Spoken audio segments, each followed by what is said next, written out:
Avec le fait média du jour, c'est donc cette information exclusive que je vous révélais dès ce week-end sur le blog jean-marc-mondy.com. Un animateur vedette de France Télévisions est accusé par la direction de la chaîne d'avoir voulu monter un coup d'État, une vraie fronde, un dîner presque parfait karaté.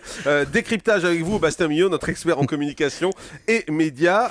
On revient d'abord sur le projet de cet animateur. Exactement, et vous imaginez la scène, cher Jean-Marc, chère Julie, nous sommes samedi après-midi, on est tranquillement affalés sur nos canapés en lisant un bon bouquin au coin du feu, et d'un seul coup, notre smartphone se met à crépiter en disant « Est-ce que tu as vu le dernier post de Morandini ?» Alors évidemment, je n'avais pas vu le post, et j'ai regardé, et là j'ai découvert cette véritable bombe. Jean-Marc nous révélait que l'un des animateurs de vedettes de France Télé, dont il tient l'identité secrète, et Julie peut en témoigner, il refuse de nous la donner. Il nous le dit pas Même à à nous. nous, avait eu la bonne idée d'inviter plusieurs de ses collègues du PAF pour un dîner prévu ce mercredi soir. Sur le principe, un dîner entre amis, ça pouvait être sympa, mais par les temps qui courent, pas besoin d'être médium pour deviner que le sujet allait un peu monopoliser le repas, en l'occurrence la crise à France Télévisions et notamment à France 2. Et ce que vous nous racontez, Jean-Marc, est assez édifiant puisque d'après vos informations, il s'agissait de faire un point sur la situation des chaînes et d'échanger sur la compétence des responsables du groupe, en l'occurrence Philippe Villamijana, Bruno Patino, le directeur général de France Télé, et le président Rémi Fimelin. Raconté comme ça, on se croirait presque dans la folie des grandeurs quand Don Salustre, alias Louis de Funès, cherche à comploter contre le roi d'Espagne. Et pourtant, on n'est pas dans une comédie de Gérard Houry, mais dans l'impitoyable monde des médias.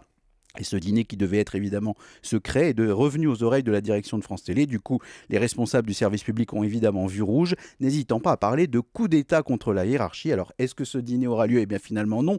Il a fait pchit. Vous concluez votre information en affirmant que la majorité des animateurs ont refusé de s'y rendre, et évidemment parce qu'il n'avait plus rien de confidentiel.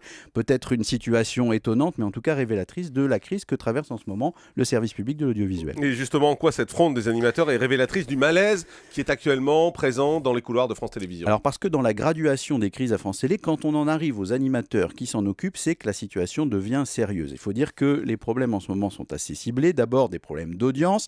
La direction ces derniers jours s'active pour colmater les brèches, mais les chiffres restent évidemment problématiques. Quand les audiences du mois de septembre sont tombées, on a constaté par exemple que France 2 par rapport à septembre 2012 était passé de 14,2% de part d'audience à 13,5% et France 3 dans le même temps de 9,6 à 9,2. Ensuite est arrivée la loi sur l'audiovisuel, vous savez, qui a été votée récemment au Parlement. Donc Rémi Fimelin est président de France Télé jusqu'en juin 2015. Ça, toutes les rumeurs ont été démenties. Mais son prédécesseur va être choisi, lui, vers février. Son successeur, pardon, va être choisi vers février ou mars 2015, non plus par le président de la République, mais par le CSA. Ça donne évidemment des fourmis dans les jambes à tous les candidats potentiels.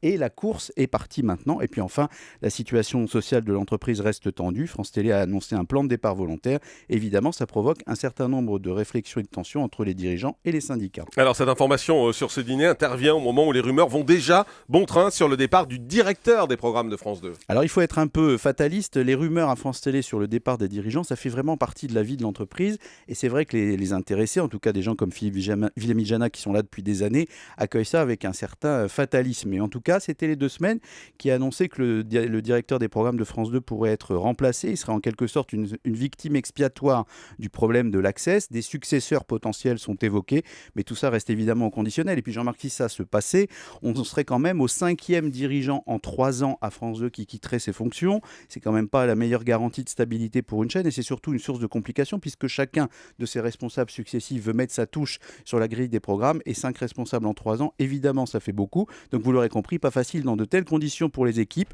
de travailler sereinement et surtout avec de la visibilité. Merci beaucoup Bastien Millot.